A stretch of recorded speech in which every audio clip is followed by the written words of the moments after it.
Hey everyone, Espionage here. Today we're going to be opening up a LEGO Technic set 42181, the VTOL Heavy Cargo Spaceship. We'll do a speed build and then go over the features. I'll share what I think are the good and bad points of the set and conclude with the final score. Alright, let's get started with the unboxing. Alright, so the unboxing is complete. Looks like we have 10 bags, one extra bag, one super large sticker sheet, one small sticker sheet, and the manual. Alright, we can get started with the build now.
All right, let's go over the features for the new VTOL heavy cargo spaceship.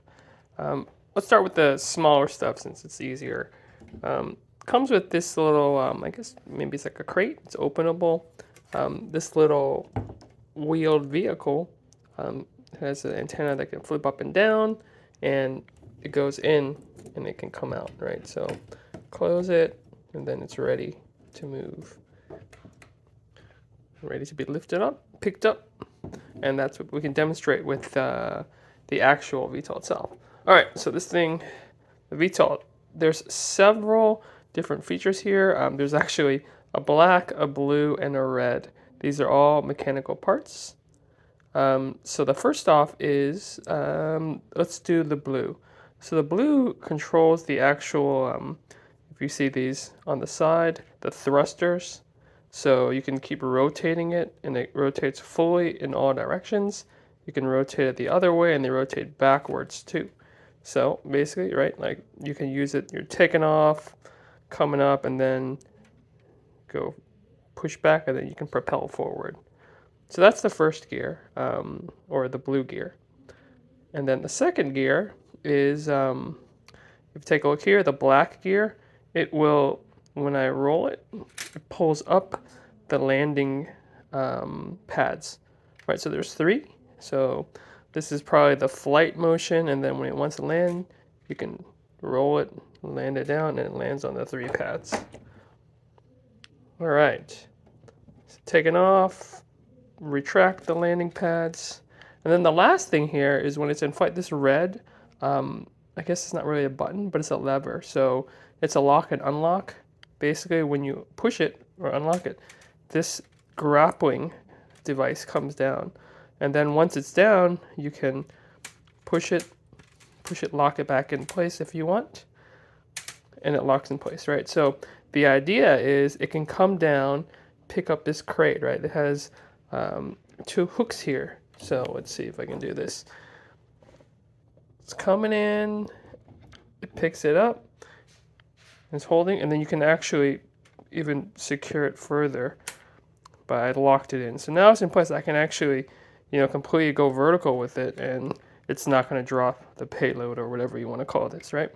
And then when it's ready to deposit, you can land close or fly down low, and then you sort of push it down, and it will detract. So those are it for the 3 main features of the completed VTOL heavy cargo spaceship. Let's talk about the good things that I like about this set. First off is this grip right here. I didn't really get to demonstrate in the features, but it's very secure, right? It's easy to hold. It's easy to play. You can hold it. No chance to drop. It's almost like, picking up like a stereo boombox type of grip, if any of you have had that when you were younger. Second is just the features are really cool, right? I mean, demonstrated already, but a lot of interactability, a lot of playability, right? The thrusters, like, a child can have a lot of fun, maybe even an adult, right? We can have fun pretending we're flying off, and then the landing gears, and then, just the mechanism to picking up and taking off, right? With the package that you're carrying. So those are all really good things. And then the third thing, I guess, is really, I would say, its size, right? This thing is massive. So it feels like, it's not like a tiny little vehicle. Let me see. Here, I brought the Dune Ornithopter to put right next to it so you can sort of get an idea of the scale. So I almost think that they are almost the same size or same length. And right now the Dune Ornithopter is retracted, right? So retracted so you can sort of see that they're almost the same, right? But then I think the wingspan of the Ornithopter, once you open it, it's going to be a bit wider than the VTOL heavy cargo spaceship, right? So of course, yeah, I mean, you can't really compare. But, I mean, the Dune Ornithopter is also a much more narrow or thin flying device. And then look at this one. The VTOL is just much larger. It feels more massive. So those are 3 things that I thought were really good about this set. So let's talk about some of the bad things about this set. First off is this cockpit, right? I mean, it looks like it can fit 2. There's like actually 2 seats in here, and even I think a driver. What is it called? Steering wheel, right? But it's not openable, right? It's you can't open anything here. So you're like thinking, oh, it's 2-seater. I wanna ride in here, please, right? I mean, what are you gonna do? You can't get your astronauts in there. So that's definitely a bummer that it's not rideable, but it fits, right? So maybe you can find a way to get them in there. Second thing I don't really like is kind of dinky. This vehicle. You notice how when I'm moving it like this, it can sort of turn, and then even here, when you turn this knob, let me do it this way. You turn it, it turns the front wheels, right? Or maybe are these the front wheels? I don't even know. But the point of my problem with it is that it's not really drivable. There's no way to lock it in straight. So basically, when you're driving it, like it's not easy. Like it moves around a lot. You can't really. It's not like driving a car, right? So it sort of just moves all over the place, and you can't really be like, oh, let's say I want to drive it into here, right? I mean, it's like, whoa. I mean, I can't. There's no way to lock the wheels to just move straight, right? So you have to drive slowly. I mean, it's not like a massive issue, right? Because this is such a small little part of the set, but it's something just to be aware of, right? And then number 3 that I'm not thrilled about is, of course, stickers, right? I mean, there are a ton of stickers that are in this set. Putting them on it, but I'll admit that once the stickers are on here, it certainly looks nicer. But it does take some time to get on, so, I don't know if Technic is really done without stickers, at least not for these younger versions, the 10 plus set like this, because maybe the kids do like them. Finally, this is sort of like a 4th bad, but not really. I don't know if it's specific for this set, but this is the first time, maybe with the March 2024 sets, where the instruction manual comes in a cardboard sleeve where it's glued on. Like there's no tape that you cut anymore. So, it's not fun to kind of rip into it. For collectors, that sort of feels like we're damaging the cardboard sleeve. But yeah, so those are all right for the bad for this set. So I give this set a 9 out of 10.